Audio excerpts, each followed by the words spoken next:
सुंदर सुद्धा बाबाने चाल म्हटलेली आहे. सगळेच गायनाचे सुंदर होते.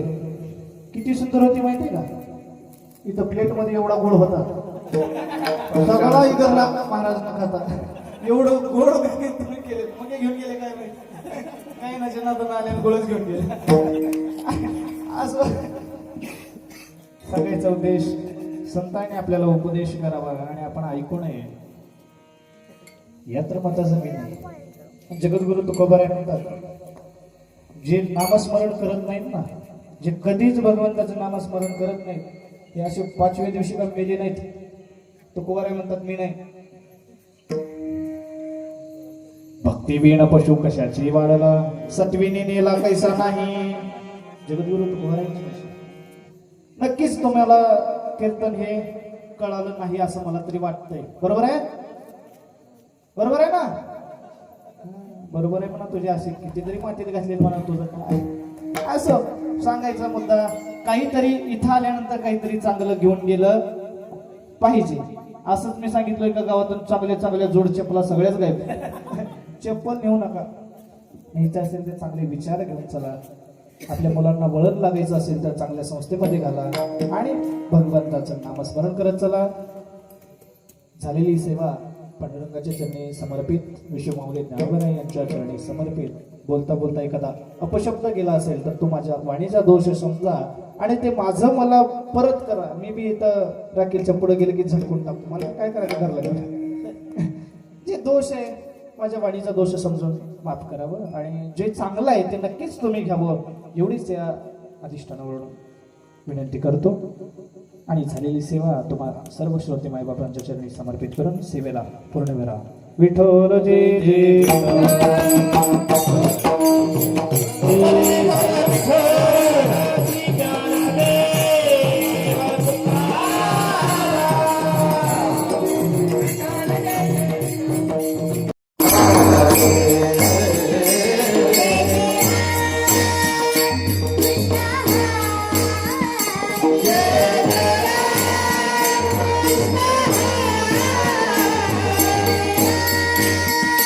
Krishna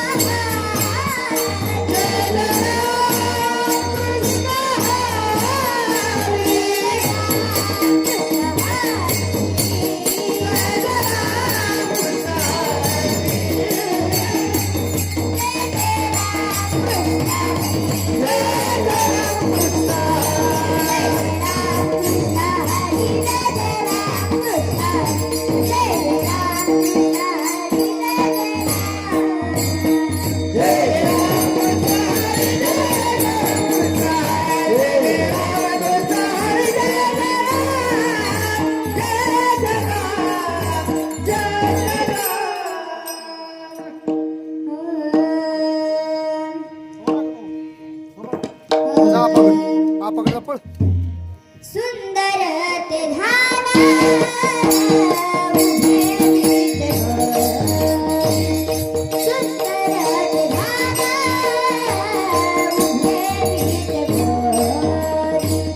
सुंदर ते ध्यान उभे विठ्ठल. सुंदर ते ध्यान उभे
तुका म्हणे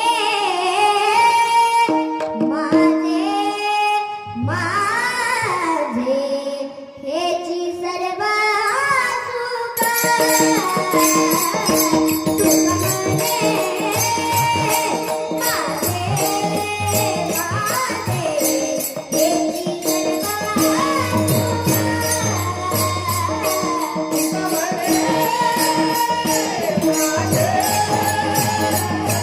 सुखा.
Oh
महायोगपीठे तटी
विचारून बघ ना विचारून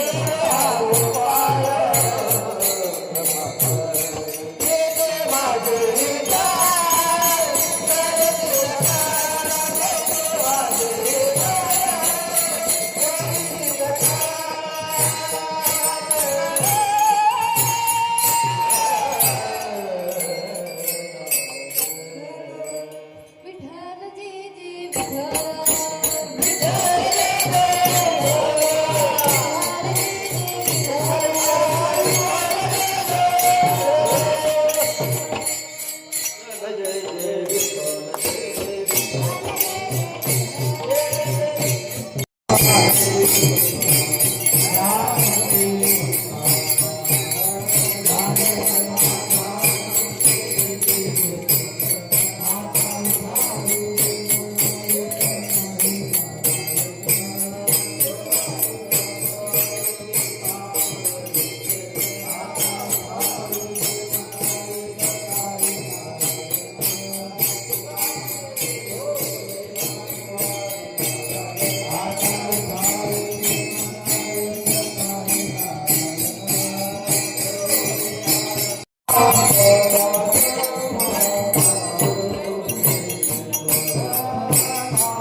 नाही जमणार.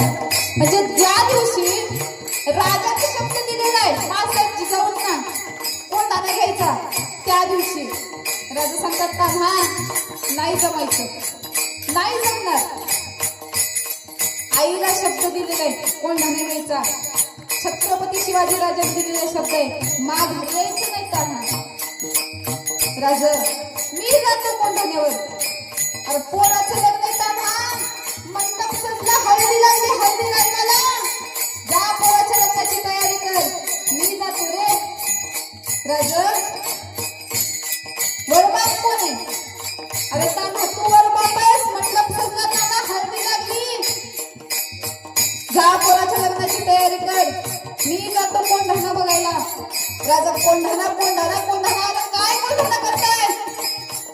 मी जातो कोंढाण्याला.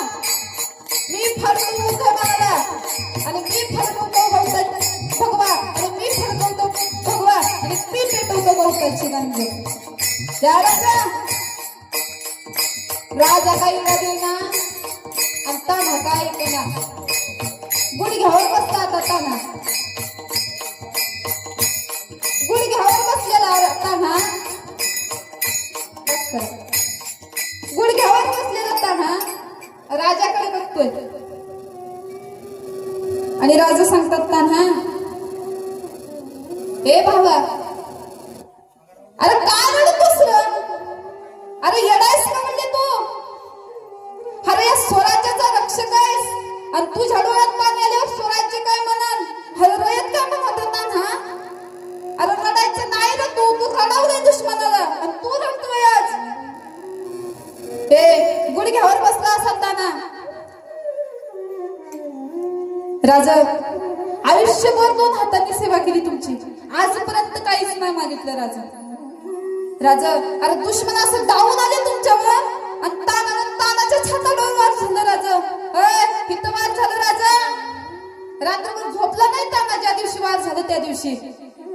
बायका पण अशी उशाला बसली होती, बायको रडत होती सावित्री. रायबा विचारत होता, बाबा लय रक्त येते बुवा हातातनी. पण खरं सांगू राजा, तुमच्या देहावरचं वारं ताणाने तानाच्या देहावर घेतलं ना, त्याच्यात जेवढं दुःख होत नव्हतं ना, तेवढं सुख वाटत होतं की तुमच्या देहावरचं वार या देहावर घेतलं म्हणून. तेवढा आनंद होता राजा. पण खरं सांगतो राजा, एवढं वाद झाले राजा, तरी मी ताना राहिलं नाही. तुम्ही सांगितलं ताना, अरे माग, आज काय मागायचंय तुला, एवढं विचारलं राजा तुम्ही, तरी मी नाही मागितलं राजा. मागितलं का सांगा राजा. राजा सांगतात नाही मागितलं ताना. मग राजा आज मागायचंय तानाला, आज देणार. राजाचे डोळे भरून आले. मासाहेब जिजाऊ पदराने डोळे पुसतेत. अरे ढसा ढसा रडलं की स्वराज्याच्या हृदयातला प्राण होता होता ना. तान्हा माग ना राजा. तुम्ही म्हणता ना उदयबाद लय खतरनाक आहे. एक वार केले की छाताड सोलतो, एक वार केले की मुडका धडा वेगळा करतो. मी जातो धन्यावर, मला द्या इडा. धाड कनिडा घेतला आणि गेला ताना. सूर्या तयारी कर सूर्या, लग्नाची नाही सूर्या, कोंढाण्याची. सूर्या आधी लगीन कोंढाण्याचं, मग माझ्या रायबाचं. सूर्या मामा तुम्ही यायचं नाही बरं का लढायला, लग्न घरी थांबायचं. रायबाचं लग्न आहे, होणार आहे. ताना सगळे मावळे पायऱ्या उतरून गेले हो, पण ताना नाही गेला. राजा तिकडे बघत होता. राजा भावनिक झालता आणि तानाने राजाच्या खांद्यावर हात टाकला आणि ताना सांगतो, राजा अहो लय बोललो का तुम्हाला, अतिशक्ती नाही केली मी. पण राजा तुम्ही म्हणालात ना उदयबान लय खतरनाक आहे, हाताना भगवा फडकवणार राजा, हाताना गवताची गंज पेटवणार राजा. हे ज्यावेळेस निघतात ना हे रणू धरंदर, माघारी बघत नाही तो. बायकोला म्हणला सावित्री फक्त ओवाळायचं, डोळ्यात नाही पाणी आणायचं. रायबा अरे काय बघतो रे गड्या. रायबा म्हणतो बाप नको लग्नात अक्षर टाकायला. बाबा तुम्ही म्हणता काय बघतो, अरे येडायस का म्हणते तू. अरे तुझा बाप नाही येणार लग्नात, पण तुझा बाप ज्या स्वराज्याच्या बापावर प्रेम करतो ना, तो छत्रपती शिवाजी राजा अक्षरा टाकायला दिला तुला. सगळ्यांना माहिती होतं ढसा ढसा रडत होती माणसं, सावित्री रडायचं नाही. आजही माझा ताना जिवंत आहे. सांगू का तुम्हाला, भारताच्या सीमेवरती लढणारा सैनिक आणि कोणत्याही फळाची अपेक्षा न करता कष्ट करणारा शेतकरी म्हणजे माझा तानाजी मालुसरे. यस आज जिवंत आहे. तुम्ही बघा तुम्ही जिवंत आहे का नाही. अरे बाबा बांधावर असं शेतकरी बसतो ना, काय ना कष्ट त्याची. तुम्ही कधी भाजी घ्यायला गेला मेथीची गड्डी राव, आपण 20 रुपयाची भाजी 10 रुपयाला 5 रुपयाला पेंडी मागतो. हे तुम्हाला खरं सांगू का, कधी गेले ना शेतकऱ्याकडे, तिथं बार्गेनिंग करत बसू नका. जे हाय ते रेट घेऊन या ना. अरे त्याचे लेकरं जीवतील तुम्ही दिलेल्या पैशामुळे, माहितीये का. अरे आपल्या लेकराबाळांना जे पाहिजे होतं ते समाजाने त्रासच दिला आजपर्यंत. चांगल्या लोकांना मुक्ताईला अर्धे भाकरी नाही मिळून नंबरांची झोळी मुगी ठेवली या समाजाने. अरे जगाचा आघात देत होता, त्या नंबरांची झोळी मुगी राहिली होती. अहो नाही दिलं समाजाने काही. म्हणजे आमच्या जगाच्या आमच्यामुळे भरतात ज्यांचं चरित्र सांगून त्यांच्या झोळ्या वगैरे ठेवल्या समाजाने. किती त्रास दिला अजून. सज्जनाला इथं त्रासच होणार, चांगल्या माणसाला कधीही त्रास होणार. मग सज्जनाने टकमगायचं नसतं, माघारी फिरायचं नसतं. गड्या संयमानं उभं राहायचं असतं. यस एकडे एक दिवस तुझा बास, त्या दिवसाला तुला कुणीच रोखू शकत नाही. त्या दिवसापासून जगातली एकही शक्ती नाही की तुझा दिवस आला ना बास तो तुझाच आहे. अरे परिस्थिती कुणाची नाही प्रतिकूल होत, कोण नाही दिवस येत. अरे शून्यातून पण विश्व निर्माण करण्याची ताकद पाहिजे, उमेद पाहिजे, धाडस पाहिजे. तानाला माहिती उद्या पाठ फडणार आहे. कदाचित मी तुमचा वेळ घेतला असेल, पण माफी मागून बोलतीये. तरुणांना खचायचं ना. आणि काय होतं माहितीये का, अडचणीत आणणारी लोक कधी कधी आपली असतात. मग त्यांनी अडचणीत आणताना मग आपण काय करायचं तुम्हाला सांगू. ज्यावेळेस लोक तुम्हाला अडचणीत आणतात ना, त्यावेळेस तुमच्याकडून हसणार, त्यांना लय आनंद होणार अडचणीत आला हा. मग त्यांना आनंद कशासाठी होतो माहितीये का, आपल्याला अजून खचवण्यासाठी. मग आपण खसायचं नाही तो आनंदी झाल्यावर. हे भंगार सुद्धा स्टेटस ठेवायचे नाही. मोबाईल मी संघर्ष करावं हे करावं. संघर्ष करणारे कधी स्टेटस ठेवत नसतात, स्टेटस बनवत असतात स्वतःची, लक्षात घ्या. यस, असा संघर्ष करायचा. हे माझ्याशिवाय कुणीच नाही करू शकत. तानाने सांगितलं राजा मी उदय भानाला फाडू शकतो. काय कॉन्फिडन्स आहे, कुणा तेवढं कॉन्फिडन्स आहे? अरे का नाही आपण कीर्तन करू शकत? का नाही आपण पख वाजवू शकत? का नाही आपली लेकरं वैष्णव होऊ शकत? का नाही यांच्यात ताकद नाही का? देवा द्यायचंच ना. आई मागायला देवालाच. देवा असं एक तरी वैष्णव माझ्या घरात निर्माण कर. बस देवा आमचा परमार्थ यशस्वी झाला. अरे आमचं यश कुणाकडे गेला होता ना? कुणासाठी गेला होता? अहो 10 मिनिटं कीर्तन लावलं की लोकांना वाटतं कवाच यांनी पार लावले. रात्रीच्या 2-3 वाजता इथं नुसतं लोकांना कीर्तनच रंगवण्याला अवघड झाले कीर्तन करायला. विषय तरी काय करणार, त्यांना टेन्शन आले. लोकांना रांग द्या कशी? 10 मिनिटासाठी 2 तासासाठी निघाव.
विठ्ठल